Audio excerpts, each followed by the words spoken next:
Boa tarde, pessoal. Sejam muito bem-vindos ao 767 Cast, mais um episódio aqui para vocês direto da Minas Summit, maior feira de inovação e tecnologia de Minas Gerais. Estamos aqui no Minas Centro, em Belo Horizonte, gravando aqui com diversos convidados aqui dos mais diversos setores aqui, mas muitos deles relacionados à tecnologia. E hoje eu tenho mais um desses aqui, um grande amigo, o Roberto, que ele é dono da Cucac, que é uma startup, né, Roberto? A gente pode chamar de startup. É uma empresa idosa com sangue de startup. Com sangue de startup, trabalha muito com inteligência artificial, voltado para o mercado de RH, de recursos humanos, tem várias ferramentas ali que são fantásticas. É um criador digital que cria muito podcasts, lives, transmissões ao vivo lá no estúdio. Um cliente aí já vai para o 3º ano já, né, Roberto, que você grava lá com a gente. E é uma pessoa que entende, sim, qual o valor da criação digital para o sucesso da empresa. Então, Roberto, seja muito bem-vindo aqui mais uma vez. Muito obrigado, Lúcio, mais uma vez com vocês. E dessa vez num ambiente diferente, né, que é a feira. Estou achando uma experiência nova gravar aqui no meio do burburinho.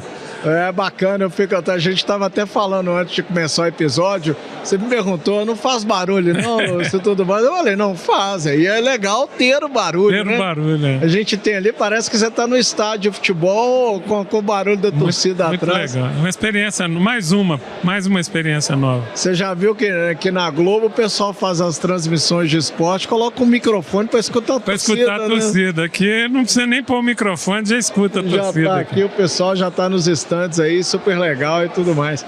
Mas me conta, Roberto, por que você falou que é uma startup velha, mas não é? Como é que é? Me conta aí.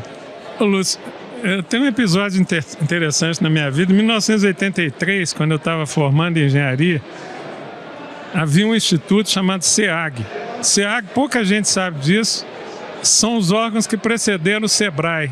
Os SEAGs viraram depois SEBRAEs regionais e virou o SEBRAE. E o pessoal do SEAG, eu estava no último ano de engenharia, eles resolveram fazer uma palestra na escola de engenharia falando sobre empreendedorismo. E foram lá e falaram pra caramba e tal. E eu fiquei encantado, porque aqui no final da palestra eles falaram, quem quiser ter mais informações, pode passar no endereço tal, nós estamos lá e tal. No dia seguinte eu estava lá. E foi surpreendente porque o cara... Ele me recebeu meio assim, mas não era exatamente para você vir, não. Virou para mim, faz o seguinte, volta em fevereiro, né? Ou seja, ele tinha feito jogado para a plateia, né? Mas eu estou contando essa história para falar que em 1983 empreender não tinha nenhum ecossistema para empreender. Você não chamava de startup, chamava de empresa, né? A firma. Não tinha nenhum suporte. O SEAG era o primeiro projeto de dar suporte para essas empresas que nasciam. E a gente fazia muito mais na cara e na coragem do que hoje, né? Só que ao longo desses anos todos a gente teve que, e tem o tempo inteiro, que se reinventar, né? E é por isso que eu chamo de uma startup, uma empresa velha, né? Porque temos quase 40 anos, mas com sangue de startup, porque nossa média de idade é muito baixa, a empresa é toda digital, trabalha com tecnologia de ponta e é muito desafiador, muito desafiador. Eu acho que, apesar de que naquela época a gente tinha as dificuldades que tinha, mas eu acho que hoje as dificuldades são outras, né? Não deixam de ser dificuldades, né? Eu acredito que são novos tempos, novos desafios, mas aqui que ainda depende da resiliência, disciplina, né? Tem um corte esses dias que o Luciano, meu co-host no outro podcast lá, um corte viralizou. Ele fala, cara, o principal fator de sucesso de uma empresa é a disciplina. Eu acho que sim, e é importante acrescentar disciplina com que matérias do empresariamento, né? E eu acho que esse é o maior desafio hoje. Era mais fácil ter disciplina naquela época. Era mais fácil... Primeiro tempo andava mais devagar, né, Lúcio? Nós vamos falar aqui de comunicação. Você veja que o podcast e tudo que se assemelha a podcast é um ente desse tempo, né? É uma nova forma de comunicação e é desse tempo. Naquela época você tinha rádio, televisão, jornal, revista, e ponto. Não tinha mais nada, não tinha como, não tinha internet, né? Então, o desafio de comunicar é muito maior hoje do que era, né? De obter a atenção das pessoas é muito maior do que era. Disponibilidade de conteúdos, formas, tudo que a gente é bombardeado aí todos os dias. Eu, particularmente, eu meço esse desafio pela minha caixa de entrada de e-mail, pelo meu WhatsApp, a quantidade de pessoas. Eu tive agora num evento parecido com o Minas Summit, e lá foi lançado um livro, eu não me lembro exatamente o nome, mas alguma coisa na linha, Por Favor, Não Me Incomode, né? De um autor brasileiro, e ele fala exatamente disso, né? A quantidade de empresas que estão bombardeando as pessoas, os empresários, outras empresas, com aquelas mensagens do tipo: mandei um e-mail, você não respondeu, né? Já vem com reply. Né? O LinkedIn é mestre nisso. Mestre nisso. Eu não vejo o LinkedIn, cara. A gente vai ficando. Eu tenho uma ranço do LinkedIn por conta disso. A gente começa a levantar barreiras, né? E isso dificulta ainda mais a comunicação, porque a gente começa a levantar barreiras para essa forma de comunicação que é intrusiva. A maioria, o que eu tenho visto nos últimos meses é que a maioria das empresas e das pessoas recusa esse tipo de intrusão, né? Mas as empresas têm que achar meios de cativar o seu cliente, né? De conseguir fazer com que o seu cliente se aproxime mais e se aproxime de uma forma que ele perceba o ganho que ele vai ter, né?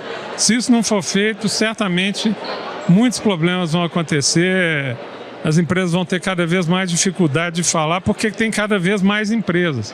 Num evento como esse aqui, eu não sei precisar o número de empresas que estão aqui, mas certamente é um número em tecnologia, uma feira de inovação, é muita gente disputando atenção, Lúcio. E a atenção é cada vez mais um ente escasso, né? As pessoas estão se bloqueando para isso.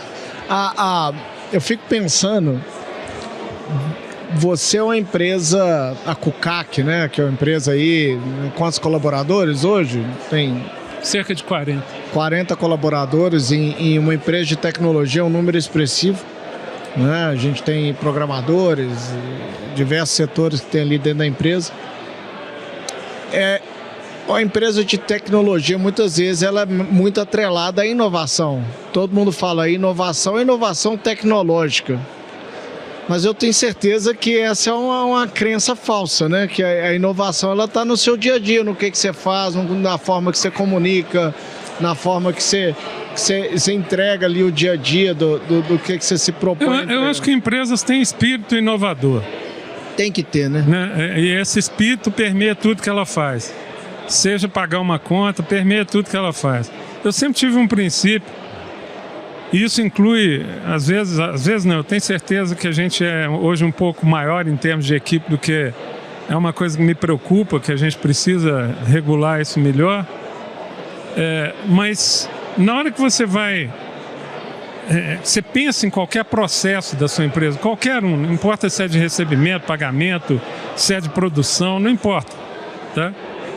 Eu criei um conceito há muitos anos atrás que eu chamei de empresa essencial, que é você perguntar: eu preciso fazer isso, né? E se você não precisa fazer aquele processo, a melhor forma de simplificar é não fazer, né? E aí vem uma inovação muito pura, né? Porque eu também, às vezes, desafio, quando eu dou palestra sobre o tema, falo assim: o que é inovação de verdade? Inovação é pensar o mundo sem você, sem o que você faz. Nós estamos aqui gravando um podcast. Peraí, inovação é pensar o mundo sem aquilo que você faz. Vou explicar. Algo que pode vir a suceder o podcast, tá? Ainda não foi inventado. Assim como quando o podcast sucedeu várias outras formas de mídia, ele foi inventado naquele momento e abriu um espaço enorme para o estúdio, para você e para seus concorrentes também. Mas cada fenômeno novo, ele vem a partir de um modelo novo de fazer a mesma coisa. E, em geral, mais simples, né? Pega o caso dos bancos. Hoje a gente usa os bancos no celular e a gente não se dá conta do tanto de processos que os bancos eliminaram, processos físicos. Você sabe que a maioria dos bancos estão fechando todas as suas agências, daqui a pouco não vai ter nenhuma, né? Do tanto de simplificação que foi feito. Eu não lembro a última vez que eu fui numa agência de banco. Pois é. E isso, deve ter uns 5 anos. E isso foi sendo feito por inovações sucessivas. Nós temos um exemplo no Brasil que é muito rico, que é o Pix. O Pix foi uma inovação que mudou a forma como as pessoas trabalham, né? Você veja um jardineiro, eu tenho um jardineiro que vai na minha casa uma vez por mês, eu falo com ele tudo por Pix, por WhatsApp, que é o irmão do Pix, né? Então a gente se agenda por WhatsApp e o pagamento é por Pix. Quer dizer, o nosso relacionamento é pelo celular. E isso é uma simplificação. Antigamente você precisava ter um banco. Eventualmente eu ia pagar com cheque, ele ia ter que passar no banco, descontar um cheque. Então os bancos que começaram a pagar um boleto, a treta que é para pagar um boleto. Pagar um boleto. Cara, é mais difícil pagar no banco hoje do que no celular. Eu tenho um amigo americano que veio para o Brasil, quando ele foi pagar um boleto pela primeira vez, ele não acreditou.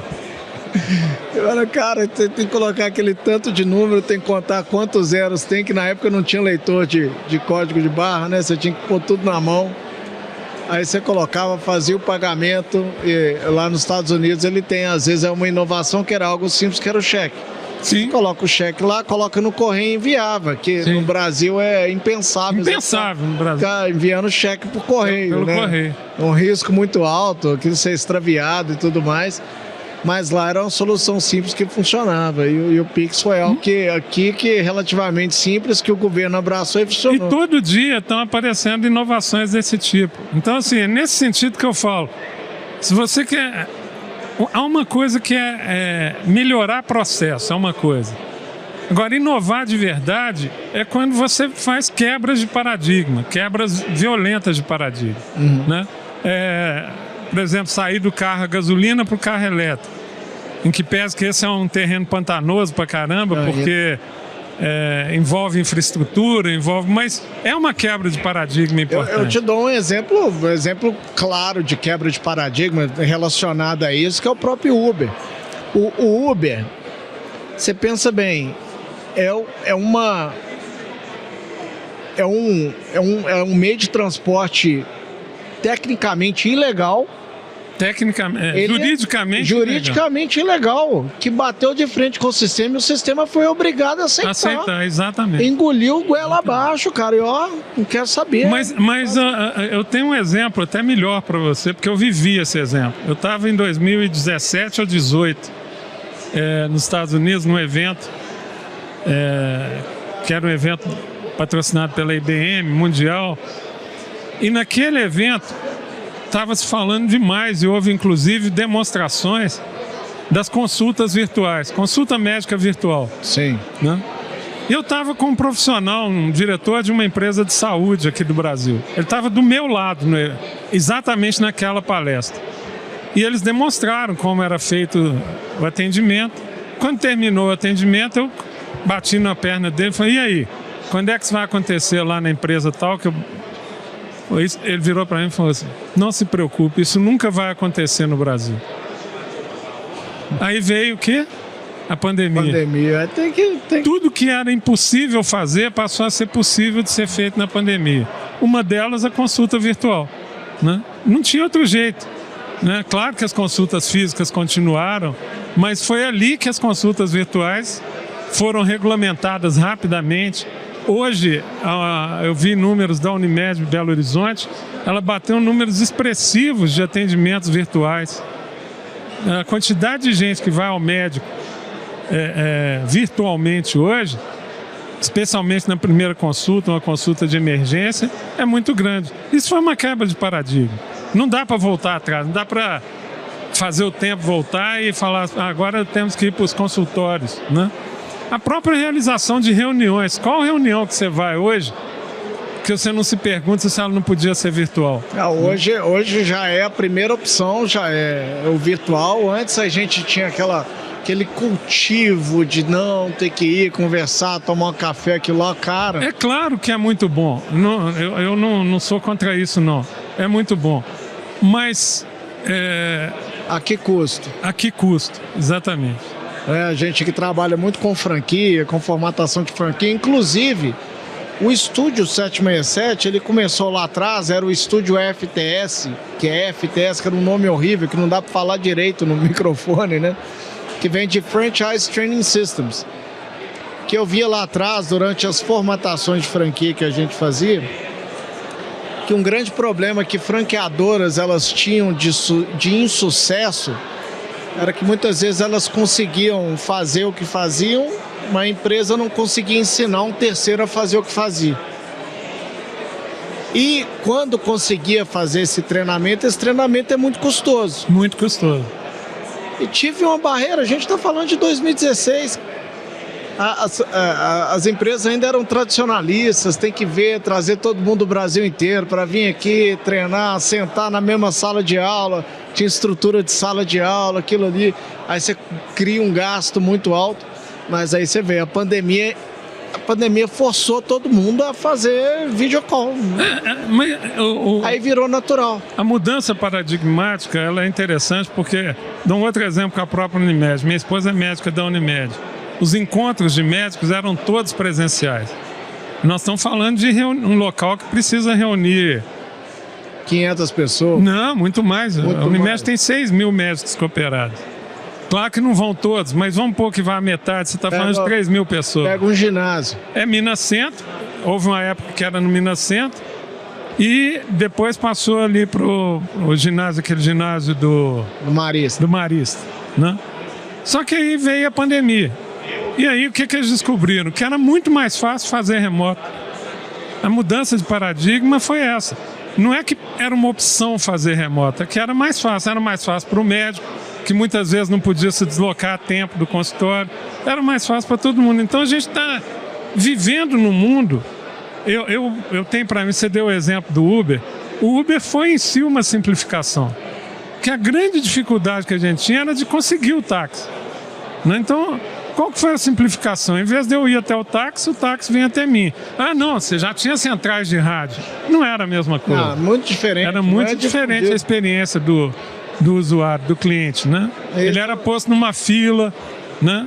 Sabe o que eu falei? Eu falei, gente, na minha área de podcast, comunicação e tudo mais, a criação de cursos, o que for, eu ficava pensando quando que o podcast vai pegar, porque eu já era um consumidor de podcast há muitos anos, desde que saiu o iPod nos Estados Unidos, né, que eu peguei aquele tijolo desse tamanho, né, que conseguia colocar 1000 músicas, era o slogan do Steve Jobs era essa, né?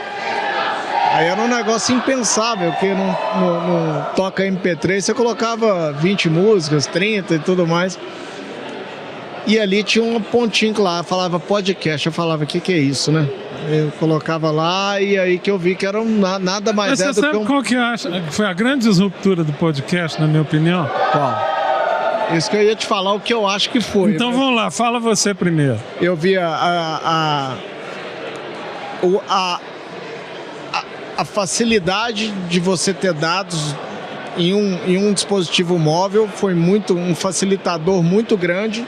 E outro que eu acho que foi uma consequência disso, mas que foi grande, foi a possibilidade de facilmente você nos carros, você conectar agora, que hoje facilmente você escuta o podcast lá. Você escuta o podcast quando?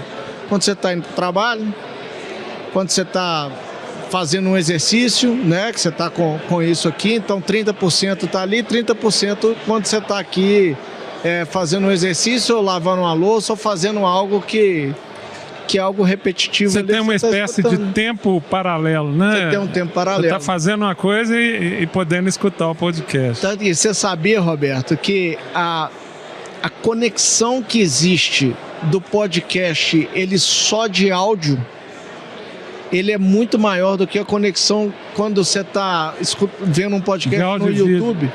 Você está vendo aqui no YouTube, se você está assistindo, é que sua atenção está aqui, você não está fazendo outra coisa ao mesmo tempo. certo? É verdade. Se você está só escutando, quer dizer que você está conseguindo fazer outra coisa manual.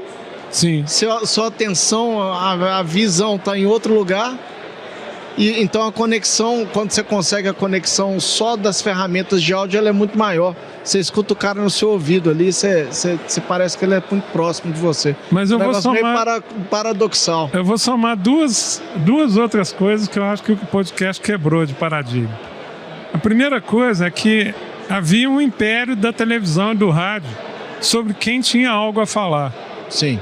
Quem tinha algo a falar tinha que ir para a televisão ou para o rádio. Suas 10 estações de rádio ali, seus 5 canais de televisão que é no Brasil, né? Isso com muito boa vantagem, porque do ponto de vista de notícia, essas 10 caíam para metade. Duas, né? Globo, duas ou três. Mais ou menos. Né? Então, na hora que você tem a possibilidade, às vezes eu vou lá no estúdio gravar, e eu vejo os mais diversos assuntos sendo gravados, eu penso que legal. Eu tenho aqui alguém falando sobre uma área especial do direito, uma área especial da medicina. Um subnicho. Né? Um subnicho. Isso era impensável. Melhorou um pouco com a TV a cabo? Traço. Porque a TV a cabo ainda era só uma TV um pouco maior. Mas com o podcast... Ela abriu um leque de 10 para 30, mas...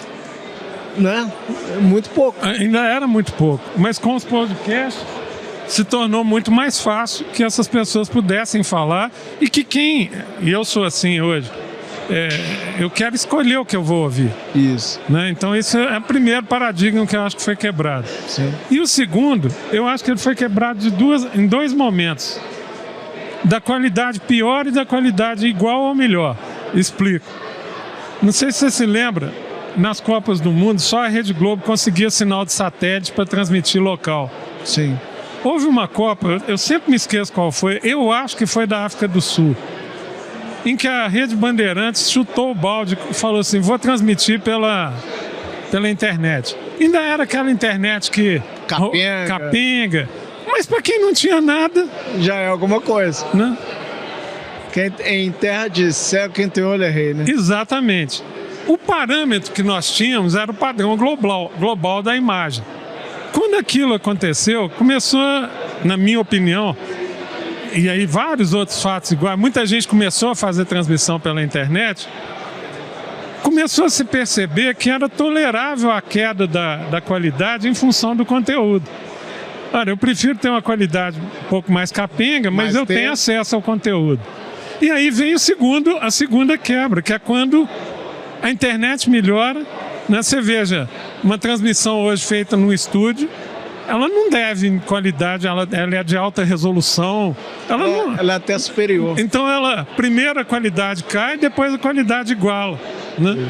Então, eu acho até que ficou mais difícil fazer televisão, né? Porque você tem que ter muita coisa a dizer. Você tem que mas você vê as televisões, as rádios estão todas se reinventando e entrando nesse mercado. Nesse mercado, sem dúvida. Né? Você está olhando ali, você pega uma Itatiaia, por exemplo, que está abrindo o leque bastante, com diversos tipos de conteúdo, pessoas a 98 aqui em BH. Elas começam a fazer formato de podcast. Elas têm que fazer.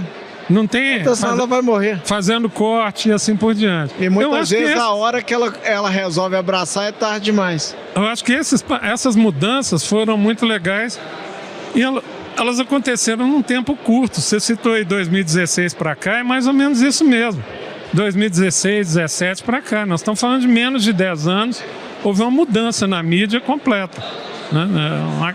E várias quebras de paradigma. Acho que, na minha opinião, as duas principais foram essas. E você citou, que eu acho muito legal também, essa conexão com o áudio tem um pouco a herança do rádio, né? Tem demais. Um pouco a herança do rádio. Muito. Ouvir o rádio enquanto lava louça, agora escuto podcast. Mas é porque é natural do ser humano. A gente não vai mudar que você tem uma boca, um nariz, 2 olhos, isso não vai mudar. Não vai mudar. Né? Só quando alguém conseguir conectar algum dispositivo que vai direto no seu cérebro aí, mas até lá, meu filho, pode ficar tranquilo que... E louve-se que o rádio tem sobrevivido, né? É interessante. O rádio, enquanto o rádio, continua sobrevivendo, mas como você falou, tem que se transformar. Se não se reinventar, ele tem vai que se reinventar, senão ele também vai... O podcast está para o rádio o que o Netflix está para a TV. Sim. É basicamente a mesma coisa, mas eu tenho visto nessa área audiovisual que tem tido um movimento aí. Porque você pensa bem, antes eu reclamava que eu tinha uma TV a cabo e pagava caro por ela. E a gente reclamava. Pô, você pagava um pacote lá, HBO, Telecine, escambau lá. Aí todo mundo migrou pro Netflix, que era R$20. Hoje o Netflix é 80. Aí você tem que ter o Netflix, a Amazon. Aí eu acho que a próxima revolução vai quando a gente conseguir consolidar isso tudo aí e fazer funcionar. Estou com você. Eu acho que a gente tem visto isso no futebol, né? Para você acompanhar seu time, você tem que assinar. Você não sabe onde vai passar o jogo. Quer dizer, o foco não está mais no cliente, né? O foco está neles. Então eu te trago. E com a ilusão de que eu vou e vou ficar, né? Quer dizer, eu acho que talvez não seja ilusão. Muita gente acha que esquece de cancelar a assinatura. Esquece, né? Deixa lá. Eu tenho umas 20 assinaturas lá que eu não sei o que é Fórmula 1. Acho que isso é um dos problemas a ser enfrentado. Não dá pra gente continuar da forma como a gente está, não. E vai ter uma nova revolução. Vai ter uma nova revolução, porque a pressão é muito grande para o consumidor falar agora, então, o filme tal está passando no streaming tal, a série tal está no streaming tal, eu tenho que ir para aquele streaming, aí você vai para aquele streaming, então... E chega uma hora que satura e o pessoal não consegue mais. Roberto, eu queria falar dessas quebras de paradigma, e eu vou trocar, que fatalmente a gente tinha que tocar num assunto que você gosta muito de falar, que é o da inteligência artificial, que eu faço questão de conversar com você sobre, que é um profundo entendedor aí do que está acontecendo e como é que isso vai impactar o nosso dia a dia, o mercado e tudo mais.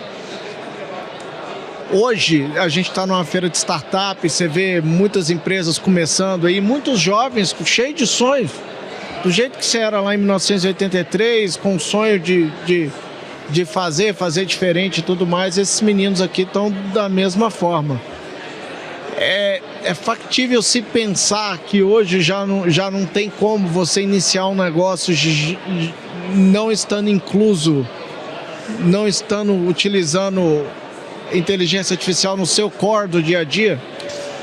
Nossa, essa é uma pergunta muito complexa. Eu considero talvez a mais complexa da inteligência artificial. Eu, por trabalhar com isso, eu às vezes ando na rua ou fazendo uma viagem, eu vejo alguém fazendo alguma coisa e eu me pergunto assim, isso que esse cara está fazendo algum dia poderá ser feito por inteligência artificial, mas esse poderá ser feito, ele não é um poderá do ponto de vista de viabilidade tecnológica, não, é também de conveniência. Vou explicar. Pouco tempo aconteceu isso comigo, eu estava vendo um vídeo sobre colheita de café. Em Minas Gerais é morro, né? Demais, muito. E eu fiquei pensando assim, será que vai ser viável colher café com robô?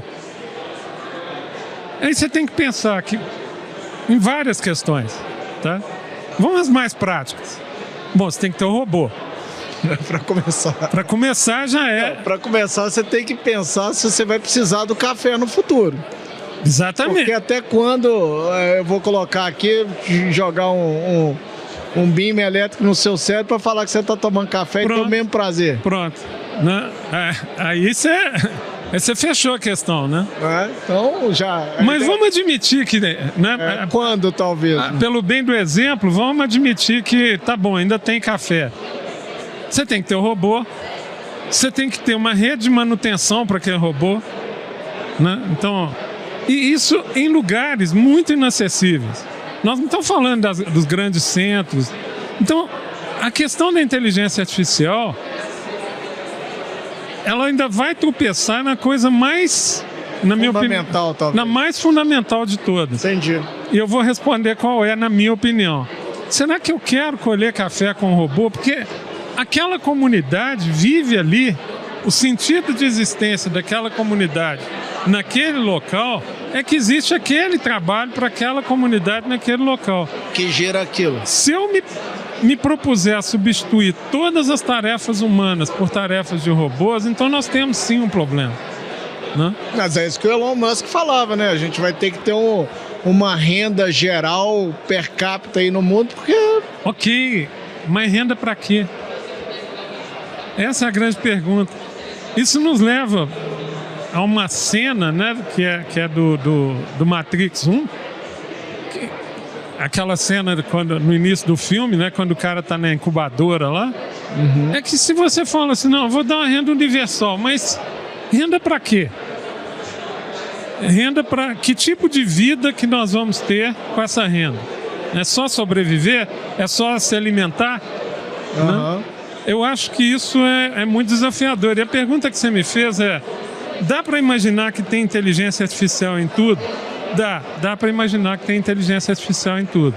Ela já está permeando tudo, tá?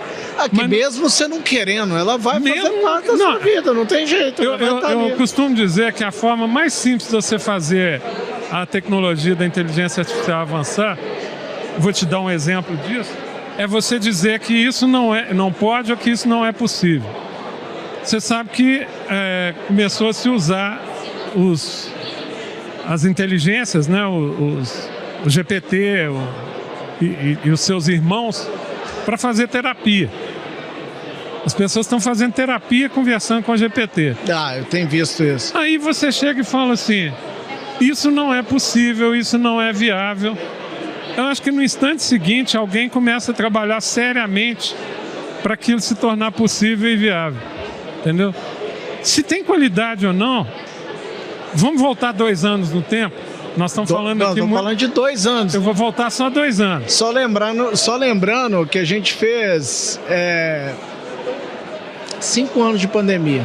5 anos de pandemia. Pra você dar um time frame na sua cabeça aí de quando a inteligência artificial... E só te lembrar que o GPT, que foi o primeiro das inteligências generativas a ser comercialmente explorado, e foi lançado em novembro de 23. Novembro de 23. Nós estamos em 2025.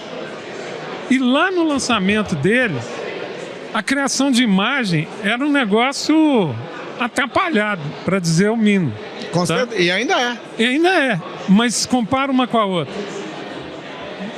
Compara o que você gera de imagem hoje com o que você gerava de imagem menos de 2 anos atrás.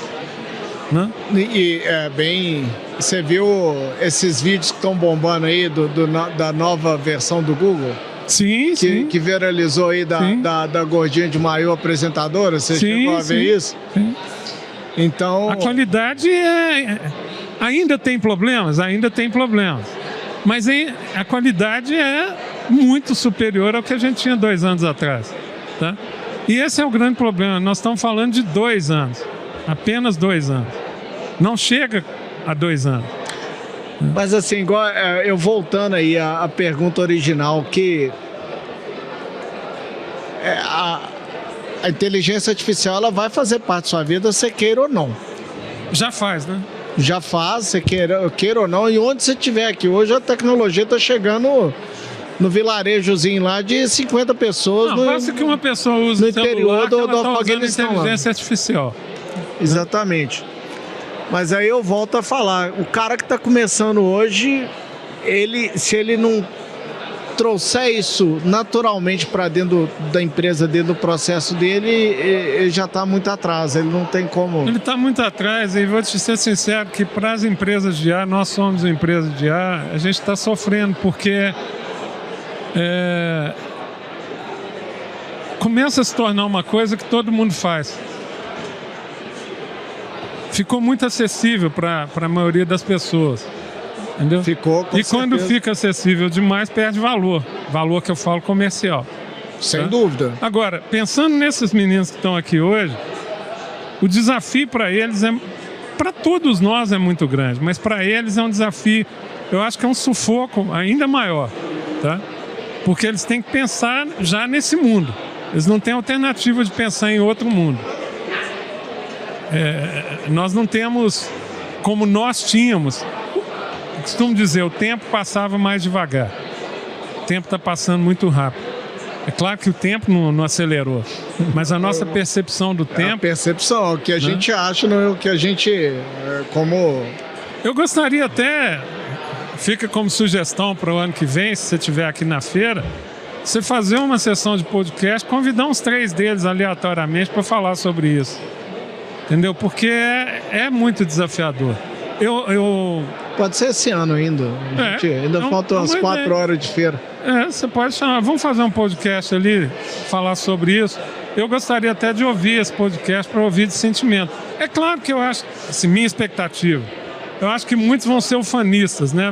Eles estão se você tiver a sorte de pegar alguém que está na cria, que está mergulhado nisso, ele vai ser ufanista. Não, é isso mesmo, é assim que tem que ser. Mas nós temos que pensar como o mundo vai sobreviver com isso. Enquanto vida, tá? Aquilo que nós chamamos de vida, é o que eu te falei. Se eu colher o café com inteligência artificial, se eu transportar o café com um veículo sem motorista, se eu entrar numa fábrica toda automatizada para moer e processar o café, o que sobrou? O que nós vamos chamar de vida? Né? Essa é a minha grande reflexão. Então, o trabalho, ele não tem uma função apenas remuneratória, sobrevivência, ele tem uma função social. As primeiras proposições de renda universal, elas já traziam a preocupação, como continuam a trazer, com a ocupação mental das pessoas. Você imagina, eu te dou um salário, e a gente já tem um arremedo disso com o Bolsa Família, mas o Bolsa Família ainda é sustentatório. As pessoas usam para viver, para sobreviver. Mas imagine uma sociedade muito avançada em que você desse uma renda muito boa para as pessoas. Suficiente para ela sobreviver, mas também para poder se divertir, enfim, fazer as coisas que não estão ligadas à sobrevivência. A grande pergunta é, se eu posso tudo, né? Como é que fica isso? Como é que Roberto, fica a minha ocupação mental em relação a isso? Sem querer muito entrar me veio a cabeça aqui agora. Sem querer muito entrar nesse viés político e tudo mais, mas a gente vai ser obrigado a ter um pensamento mais socialista de forma natural. Eu não vejo alternativa. Ou socialista, ou nós vamos ter que ir para extremos, né? Em que uma parte da população tem uma renda muito... uma parte da população tem renda e acesso a qualquer coisa que queira, e a outra parte não tem acesso a nada. Eu realmente não... Eu estou com você, eu não quero entrar no campo político, não quero discutir política, é complexo, mas eu estou falando de uma forma natural. De uma forma, cara, igual você está falando da mudança de paradigma que a gente foi obrigado a viver. Cara, ou você faz ou você morre. Sim. Concorda? Sim. E a gente, naturalmente, eu vou te fazer outro paralelo, então. Que eu conversei com o Fernando aqui no podcast. O Fernando é dono de uma empresa que chama Mais 60 Saúde. Conheço. A Mais 60, ele é muito amigo meu, a gente pedala junto, já veio aqui no podcast com a gente, no podcast também que você participou, ele participou. Ele é a parte da solução de um problema que a gente vai ter muito como sociedade. Sim. Que é a população envelhecendo. A gente muito breve vai começar a resolver problemas de saúde que vai te permitir continuar vivo. Não quer dizer que você vai continuar com qualidade de vida. Você acabou de tocar no ponto principal. Continuar vivo é uma coisa, continuar a viver é outra.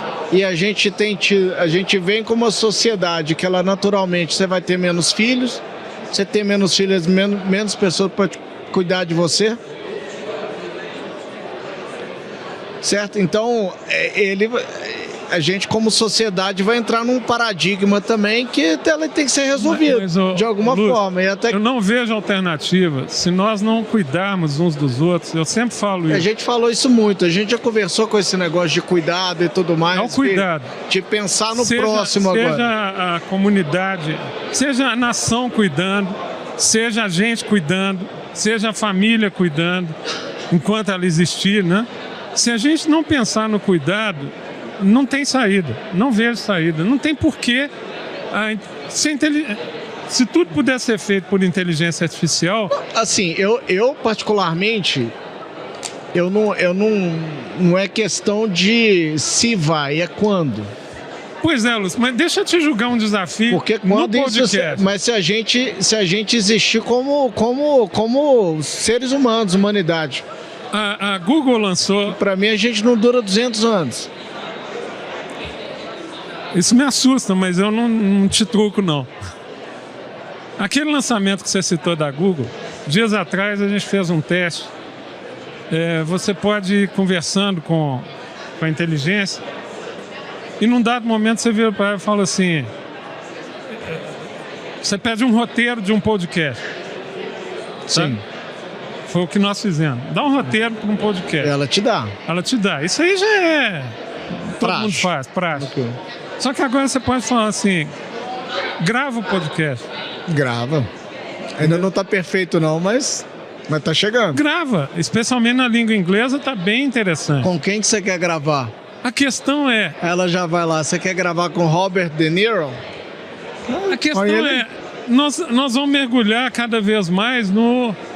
Me lembra muito a frase do Matrix, quando aquele personagem senta para comer com o robô, né, com a inteligência, e morde o bife, come, fala, eu sei que esse bife não é de verdade, mas como tá gostoso, né? Então, eu sei que esse podcast não é de verdade, mas como tá gostoso. Será que é isso que nós queremos? Qual é o limite? Não sei, isso me intriga todos os dias, me tira o sono. Eu acho que o que me motiva a viver hoje, eu te falo, são duas coisas. Primeiro, cuidar da minha filha, educar ela da melhor forma possível. Até para que ela possa viver nesse mundo, né? Permitir ela ter um pouquinho do amor e do cuidado que eu tive com meus pais, que são meus heróis. E emociono de falar, porque... Legal isso. E a outra grande motivo meu de viver, de continuar vivendo e tudo mais, é a curiosidade. É que eu tento ensinar para ela. Eu sou curioso. E eu acho que a gente está num ponto de inflexão. Não sei se inflexão é a palavra certa, mas a gente está num ponto ali da exponencialidade do que está acontecendo, que a gente vai ter resposta para um monte de coisa que nos outros 5 bilhões de anos que a Terra existiu, ninguém teve. E é muito, o time frame ele é gigante. Lúcio, eu acho que essa resposta ela já paira no ar. A resposta é, nós temos que dar valor ao ser humano. E esse que é o grande enfrentamento da inteligência artificial. As coisas estão acontecendo, com todo o respeito. Mas você não é curioso? Você não quer saber? Isso não te motiva? Sempre fui. Isso mas você sabe que tem uma coisa que começou a me assustar? Descobrir, e com todas as licenças do mundo, descobrir que a evolução da inteligência artificial está na mão de gente como Elon Musk, que é nitidamente... Nós estamos vivendo o episódio dele agora aí, né? Que bagunça. As pessoas vão falar assim, o Alberto cômico, não gosta, né, do Elon Musk. Não, a questão é, ele é descontrolado. Ele é nitidamente uma pessoa descontrolada. Mas ele é um pontinho que beleza. Mas esse cara tá no comando, cara. Mas tem outros, tem a China, tem todo mundo. Eu digo, eu falo da curiosidade, eu quero saber de onde que a gente veio, do que a gente é criado, o que aconteceu. E talvez a IA vai vir aqui, vai simular pra gente pensar que a gente tem um entendimento e não tem porra nenhuma e tá aí. Só que eu acho que ela tem que fazer isso mantendo, como se a gente estivesse pegando as leis da robótica de Isaac Asimov e reescrevendo a lei para dizer o seguinte: não é uma das leis dizia você não pode atacar um ser humano, né? Uhum. Nós não podemos destruir não o ser humano, mas a humanidade enquanto natureza da humanidade. Sim. Entendeu? Concordo. E aí eu volto no exemplo que eu te dei do podcast. Se eu puder fazer agora, amanhã, um podcast com o Trump, entendeu? E simular um podcast com o Trump e gravar e julgar para as outras pessoas verem, eu fico me perguntando, eu quero assistir esse podcast? O que ele tem de humanidade? Será que eu quero ver? E nós dois não duvidamos que isso vai ser possível, né? Vai aparecer o Trump aqui, eu aqui, e eu vou discutir com ele, vou ter o prazer de xingá-lo, ou de concordar com ele, de fazer o que eu quiser. Mas, se eu não preservar a humanidade, como é que fica?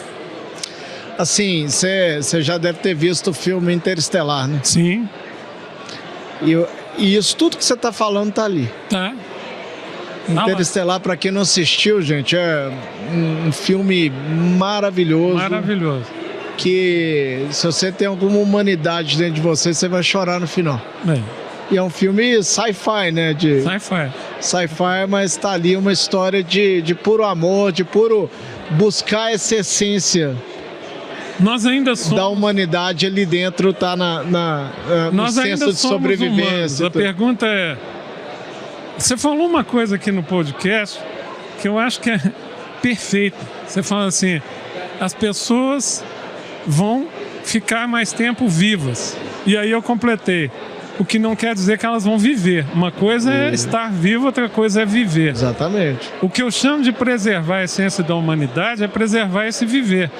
É falar assim, eu não quero um robô colhendo café. Eu quero que esse café continue a ser colhido por uma pessoa que vai ter histórias para contar, né? Que vai ter uma cultura local, né? Porque o robô não vai ter nada disso. Ele vai ter um chip que eu possa implantar a memória dele a hora que eu quiser. Então, agora, isso vai acontecer? É uma boa pergunta, Lúcio. Eu gostaria de ter, para quem quisesse, eu costumo brincar. Você gostaria de ter a resposta, né? Aí que entra a nossa curiosidade. Mais do que a resposta, tem uma pessoa que eu admiro pra caramba, tá? Que é o professor, como é que é o nome dele? Miguel Nicoleles. E o Miguel Nicoleles tem falado da natureza da inteligência com muita insistência. A natureza da inteligência. E ele, inclusive, diz isso não é nem inteligência nem artificial. Só que a minha preocupação, se eu encontrasse o Nicoleles, seria para dizer para ele, professor, mas o que nos adianta ficar falando disso, tá? Se apesar da gente constatar isso, que é matemática pura, aquilo ali é estatística, a gente sabe que é, mas se o efeito que está sendo causado continua a avançar rapidamente. Os departamentos de marketing foram reinventados, totalmente reinventados. É impossível você pensar em criar uma peça de marketing qualquer, por mais simples que seja hoje.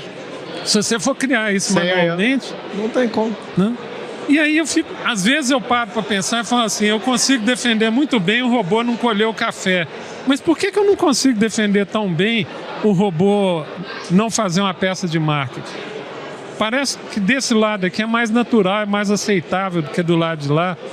Né? Mas está avançando, está avançando.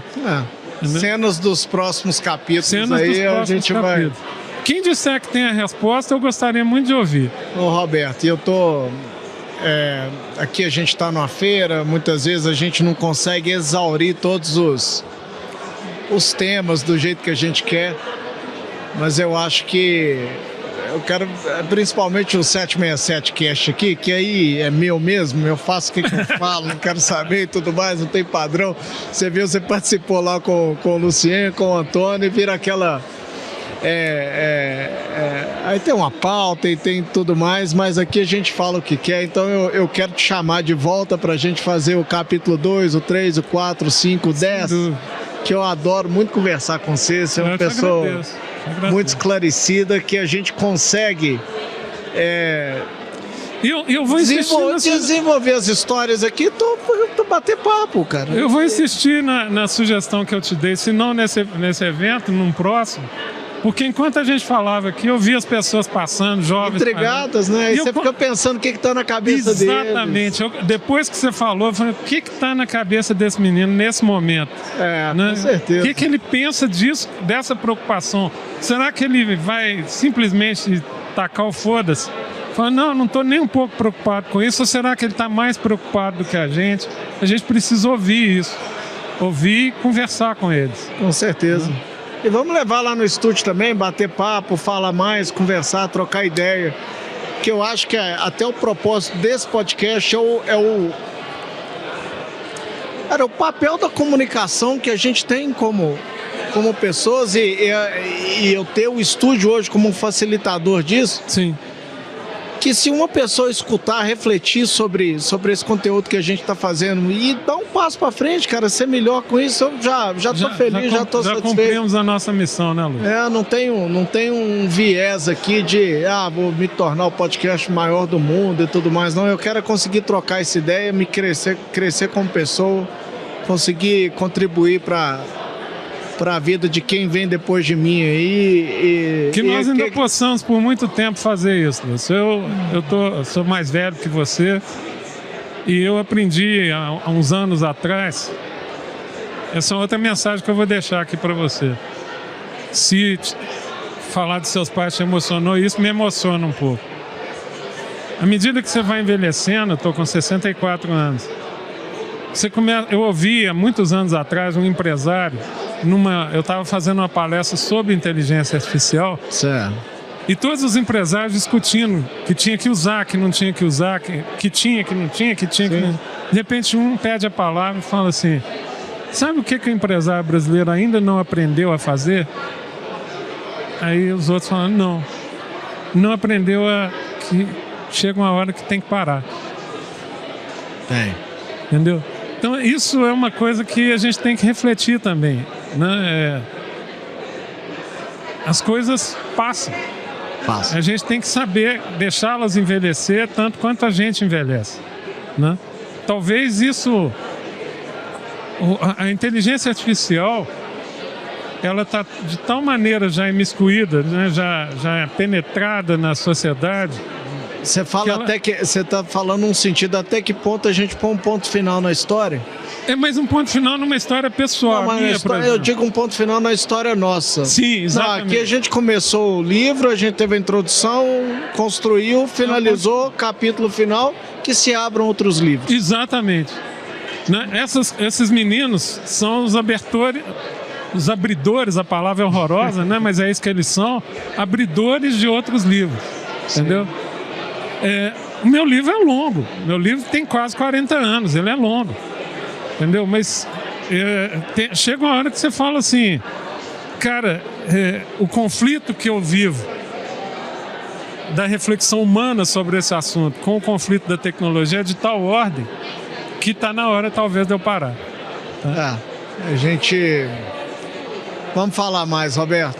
Aqui, obrigado por você ter tirado seu tempo. Foi um prazer ter estado mais uma vez com você, Lúcio. Vamos repetir a dose mais vezes. Com certeza, será muito bem-vindo. Galera, obrigado aí. Se esse conteúdo foi bom para você e tudo mais, curta, compartilha, deixa um comentário aqui, dê sugestões, perguntas, que vai ser um prazer passar para responder pro Roberto aqui, que é o cara, um gênio da IA aí, mas traz um viés bem humano do que a gente está vivendo aí, desse momento de transformação.